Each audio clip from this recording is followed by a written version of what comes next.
Hi guys, I'm Cassandra and you are watching The Book Archer.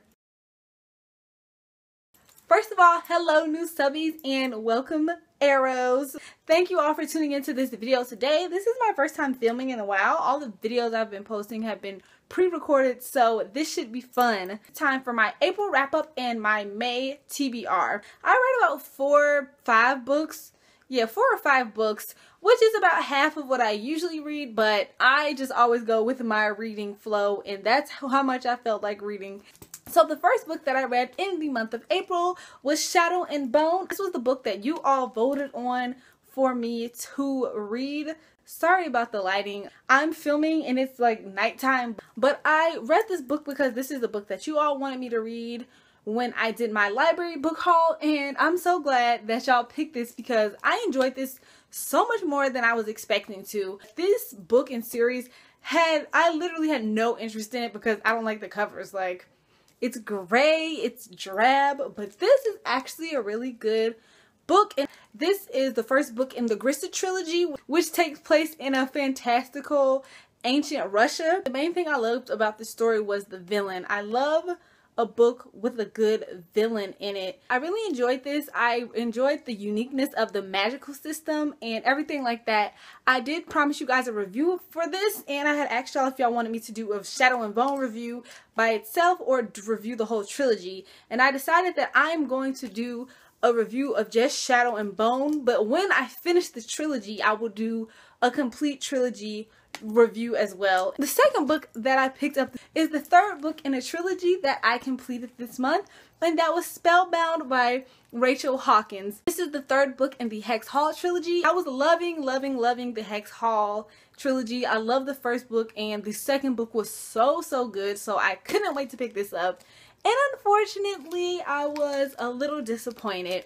Let me explain why. This book does a good job of wrapping up everything. You get to see how basically what happens with the storyline, how the characters end up, etc. But that's all it is. There was nothing that I feel like this probably could have been a part of the second book if she wanted to make the second book just a little bit longer. I was missing something, and I just wanted a little bit more from it, unfortunately, and I didn't get that. I still enjoyed it. It was still funny. It lacked the pizzazz from the other 2 books. So I gave this one 3.75 out of 5 stars. The third book I read this month was definitely the main highlight of the month. I already told you guys I was gonna read it, and you all told me, like, Cassandra, get ready. Cassandra, get yourself ready. Nothing could have prepared me, even all of the preparation. And that is Clockwork Princess, the third and final book in the Infernal Devices trilogy. Oh boy, this book just gives you so many feels. Cassandra Clare knows how to wrap up a series, honey, because City of Glass, when The Mortal Instruments was originally a trilogy, still one of my favorite books by her. City of Glass is so good. And Clockwork Princess did not disappoint. It had action from beginning to end. It gave you all the feels from beginning to end. It gave you all the plot points from beginning to end. You get to see everybody's individual stories happening. It was just so many good things. I absolutely love the way this love triangle freaking wrapped up, you guys. Like, it wrapped up so well. I was like, oh my goodness. It just pulled on my heartstrings. I really enjoyed this. This was definitely a 5-star book. It is pretty massive, so it took me a good time to read, but it was so good. I love Jim and Will and Tessa so much. Like, I didn't really want to read anything after that, but I did end up picking one more book up this month, and that book was Not a Drop to Drink by Mindy McGinnis. This is the first book in a duology. The duology is technically a companion, but it follows one of the characters that you get to see in this book. This book is kind of like a survival story slash dystopian. It's not a dystopian in the traditional sense that we're used to. It still takes place in our world in the future, but in this world there is a water shortage, and the main character, Lynn, has to protect her pond because people are trying to get to the water, any water source in the world. This book reminded me a lot of The Walking Dead without the zombie apocalypse. Basically, it's all about like survival, and you know, they was rummaging through houses to find certain supplies, certain different societies trying to build together. It gives me The Walking Dead feel so much. Like, it reminds me so much of it. If you like the 100 of The Walking Dead, I think you would probably like this book too. It's a little slower paced, but the book is only 300 pages, so it doesn't bother you that it's a slower pace. It's definitely a character driven story, which I really loved.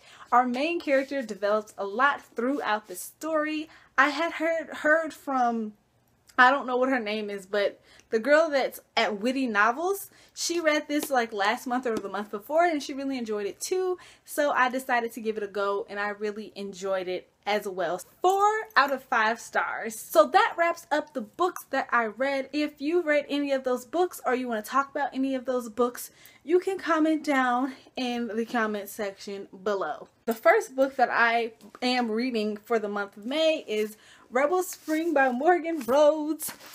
You guys will see this in my book haul, which I'll be filming probably after this. This is the second book in the Fallen Kingdom series, which I am really enjoying. I have been wanting to get back into the Fallen Kingdoms world, so I just randomly picked this up at the bookstore, and it's so good so far. I'm basically 2/3 of the way through the book, and I'm loving it. It's so good. So this is the first book on my list. The second book that I will be reading in the month of May is a new release. You guys already know what it is. I'm so excited. I'm so excited. A Quart of Thorns and Roses by Sara J. Maas comes out this Tuesday, and I cannot wait to get my hands on it. I will be purchasing that from my bookstore on release day. Full price, whatever. Sara, take all of my coins. I'm super excited about this trilogy for 2 reasons. Because first of all, it follows the Fae, which I love. Second of all, it is a new adult fantasy, which is so hard to find. And third of all, I feel like Sara J. Maas's writing just develops more with each book, because like once you read like Heir of Fire, you see kind of how rudimentary Throne of Glass was. But this is a new trilogy after she's written a multiple books, so I just feel like all of them are going to be good, and I can't wait to read it. I'm so excited. That is like my #1 must read for the month. Other than that, I do plan on reading a bunch of contemporaries this month. I will have a contemporary TBR video, and that's just going to be contemporaries that I plan to read for the rest, like for the summertime and things like that. What books are you guys reading this month? What did you read last month? For those who are new to my channel, I always respond to my comments. And thank you so much for watching The Book Archer. I'll see you guys in my next video very soon. Bye!